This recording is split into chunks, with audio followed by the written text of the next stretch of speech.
People, and welcome. Today we are talking marriage. We are talking how to cope with emotional abandonment in marriage. I'm going to give you a few ways to cope, but before I do that, I want to talk to you first about what is emotional abandonment in marriage. So if you haven't already, go ahead and subscribe to our video, to our channel, as well as go back, check out some of our previous videos. We are a channel dedicated to the wellness or giving practical advice to women of color, today's women of color, a declaration of independence, self-improvement, and self-love for my Black and brown women. All right, so let's get started. Today, I'm going to talk a little bit about emotional abandonment in marriage. The first reality is that most times it happens subtly. It doesn't just happen overnight. The reality is that there becomes this lack of time spent, unforgiveness, lack of effort being put into the relationship, not thoroughly getting through or talking through relationship issues, and living in a state of denial. Everything is fine with my marriage as long as there is no cheating, right? Because that's that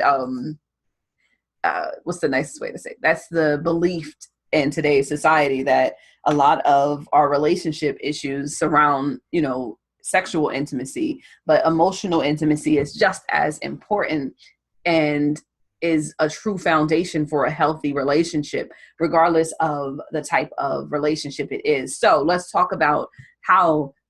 So I hope that those things make sense. I wanted to do a summary, not an intense definition of each of them. Again, lack of effort, lack of time, living in denial about the state or status of your marriage, never talking through issues, really not knowing that the relationship is starting to get stagnant and you are no longer treating each other with love and comfort and a level of intimacy that you treat your spouse with over any other person.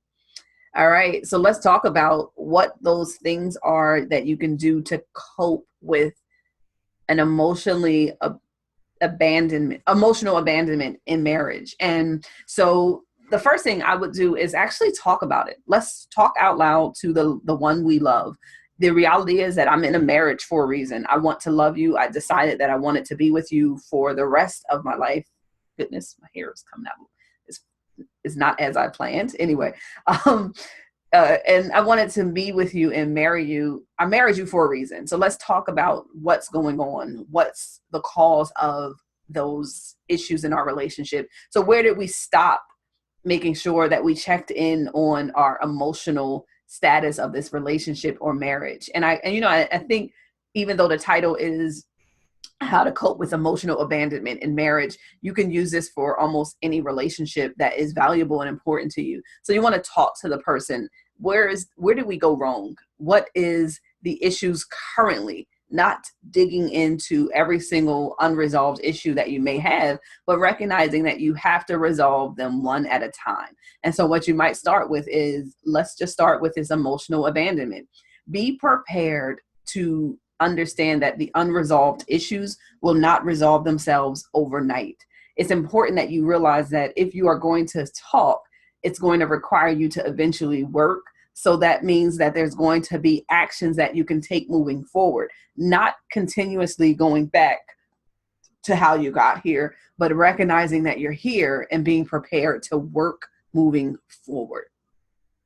Be direct but gentle, making sure that you care enough about your spouse and yourself in that relationship to say, hey, you know what? The emotional abandonment reminds me of a place I don't ever want to be with someone I cared so deeply about.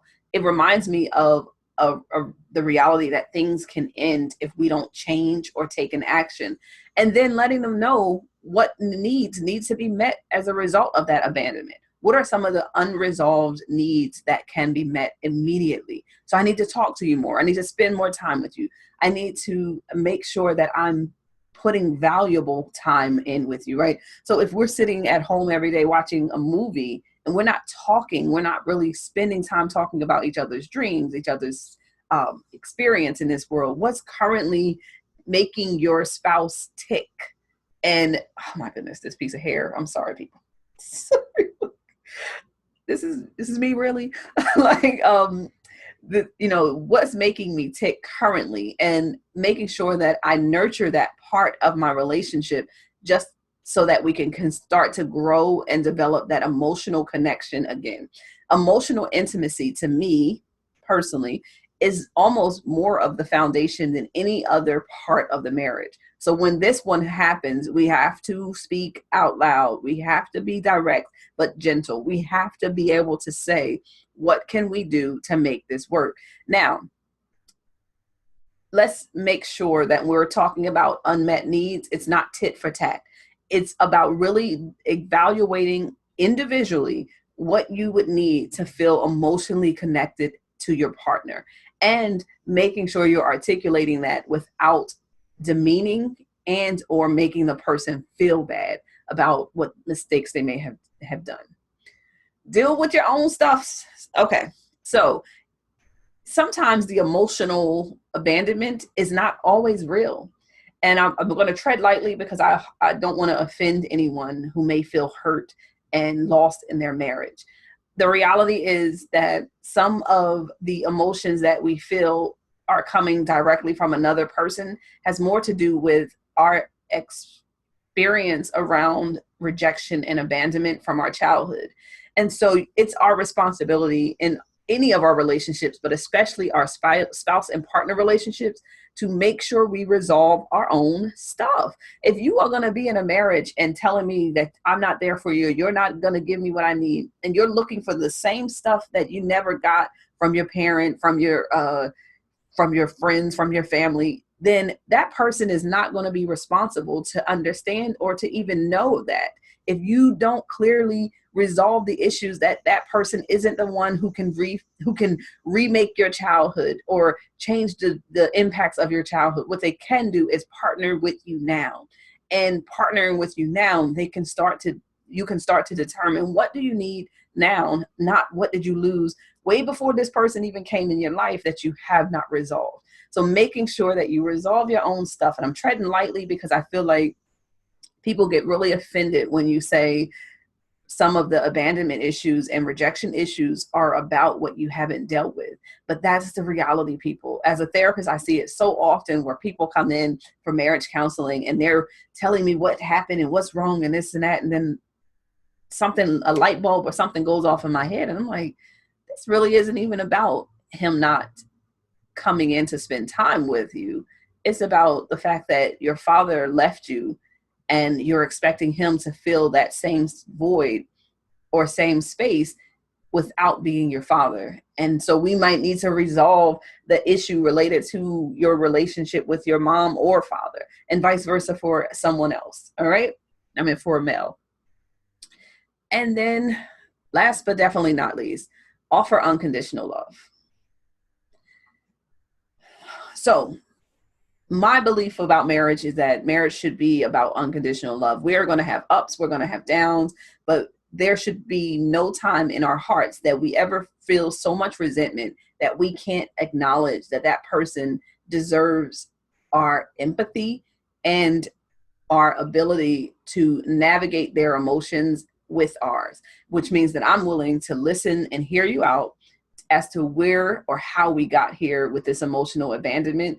But I will not allow you to put me in a position to be the only one resolving the issue. And so how you're going to cope with an emotional abandonment in your marriage is, first, you're going to identify really what the issue is. Talk to each other.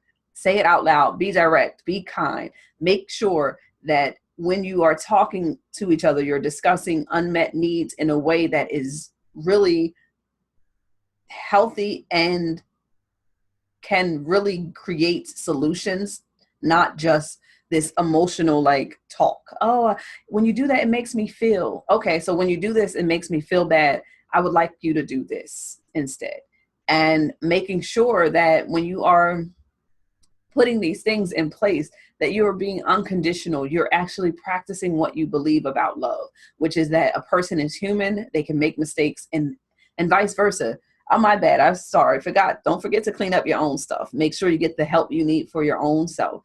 As well as, to close, I want you to make sure that if you know that you and your marriage, you and your partner are struggling, you and your partner are deciding that this marriage may not be where you should be, take the risk to either go to some relationship coaching, some relationship therapy, some programming. They have tons of different workshops, different things that you can at least attempt to do before you make a decision to just call it quit, and really without putting any effort or work into it. Marriage and long-term commitment-based relationships are always going to be work, but it's not a bad thing. It's a good thing. You work on yourself every day, hopefully, as well as you work on the things that you love in your marriage, and the person that you've decided to be with for your life should be something that you're willing to fight for and willing to work for. I hope you guys enjoyed this video. If you did, go ahead and like. If not, we'll see you next time. Hopefully one of them will. Go ahead and subscribe, like the video, and comment below if you have ever had to deal with emotional abandonment in your marriage. How did you deal with it? I would love to hear some of your responses. All right, you guys, be well.